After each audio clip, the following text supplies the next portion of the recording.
There are some cars that you like because they're fast, there's some cars that you like because they're beautiful, and then there are cars that somehow work their way into your head without ever really asking why or how. For me, this is one of those. The Volkswagen Golf Mark II, a small, square, deeply sensible German hatchback which, on paper, should have absolutely no business carrying emotional significance. It's not exotic, it's not dramatic, it doesn't arrive in a cloud of theatre and danger. It arrives like it's come round to fix your boiler. And yet, for years, this car has lived somewhere in the back of my mind. Not really as a car, but a shape and a memory that I never really had, which is a deeply inconvenient thing to have happened with a Volkswagen. Because eventually, if you're unlucky enough, the car in your head has to become the car on the road. And that's dangerous, because the car in your head never feels slow, it never feels ordinary, and it never has to sit at a junction behind a van. The car in your head is always lit perfectly, parked somewhere meaningful, probably with a little bit of mist around because apparently my imagination is directed by someone who owns too many neutral density filters, whatever they are. The real car, however, has tyres and gears and corners and gravity to contend with, but it also has the terrible, overwhelming burden of being real. So this isn't as such a test of whether the Mark II is a fast car. It probably isn't. It's not a test of whether it can outrun something modern. It can't. This is a test of something much less sensible. Whether a car I've wanted for years can survive the moment it stops being a dream and starts being a Volkswagen. At first, it feels smaller than I expected. Not physically, more emotionally.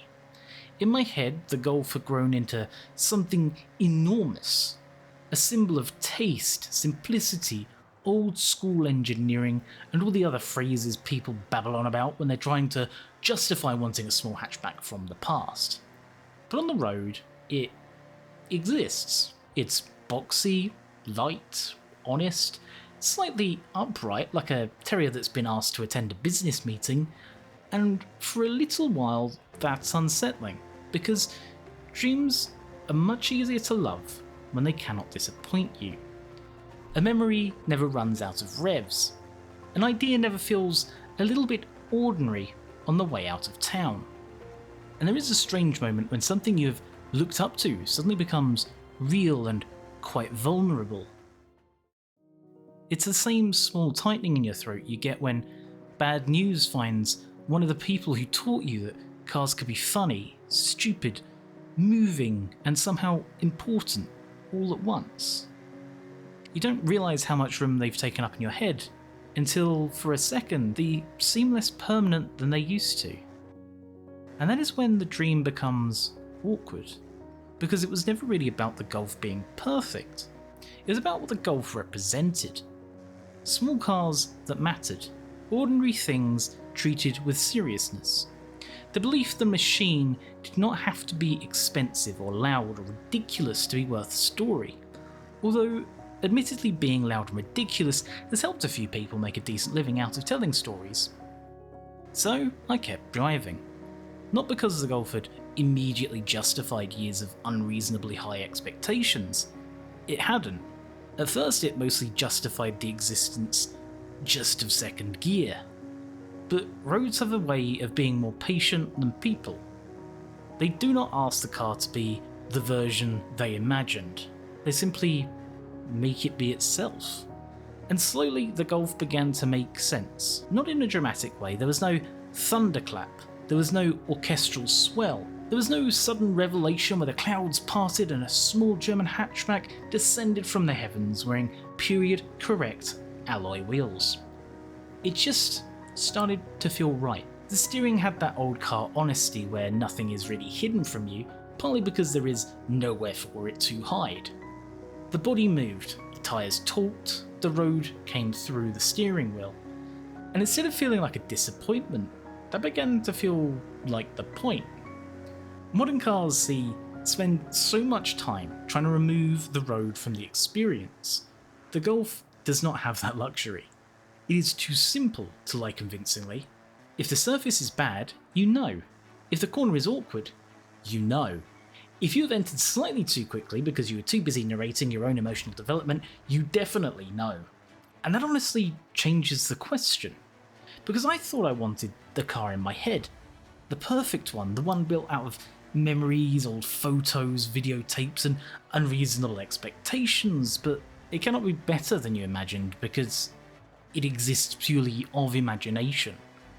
The real Golf can be worse, that's always the risk. But it can also be better in ways you didn't plan for. It can be lighter than the dream, funnier somehow, and more ordinary than the dream, and because of all of that, it all just means more. After a while, I had stopped asking it to be the car I had invented. I stopped waiting for it to justify itself. I stopped trying to find the exact moment where the dream became reality. I just drove it. Through towns, along narrow roads, past fields and waters and corners that didn't care about childhood expectations. And somewhere in all of that, the Golf stopped being a test. It became a companion, not a hero or an icon or a poster, a car. And a very good car, actually. Not because it overwhelmed the road, but because it left room for it. Not because it made every journey feel important, but because it made ordinary journeys feel worth noticing. And maybe that's why cars like this matter. Not because they're perfect, but because they're close enough to normal life that we can fit ourselves inside of them. You can imagine owning it, parking it, fixing it badly with electrical tape, misplaced confidence, and a Bible's worth of curse words. Taking it somewhere for no reason, but more importantly, you can imagine it just being there. In the driveway, in the car park, outside work, outside a hospital, outside a house you're leaving for the last time, or outside the house you are coming home to, on the best days of your life and on the crappiest ones of all, in rain, in sunshine, in all the boring grey weather in between. And that's the thing about everyday cars. They're desperately underappreciated because they are always there. They don't announce themselves as memories while they're happening. They just sit nearby while your life occurs. They carry you to things you're excited for and drag you away from things you wish had gone differently. They wait in the background of your emotional admin with the quiet patience of something that doesn't know it's become important, and yes, eventually it probably will let you down. It's an old Volkswagen. Something electrical will almost certainly develop a personality disorder, but even that feels part of it, because imagination never breaks and it never needs fixing and it never waits for you in the rain with a slightly reluctant starter motor. But it also never becomes part of your life. The real car can, and that is why in the end, the Golf is and was better than the dream. Because the dream only had to be wanted. The real Golf had to be lived with. So, did the dream survive the drive? No, not really. The perfect car in my head barely survived first contact with the tarmac. But I'm not sure it was ever supposed to. The point was finding out whether the real one still had a way in. And it did.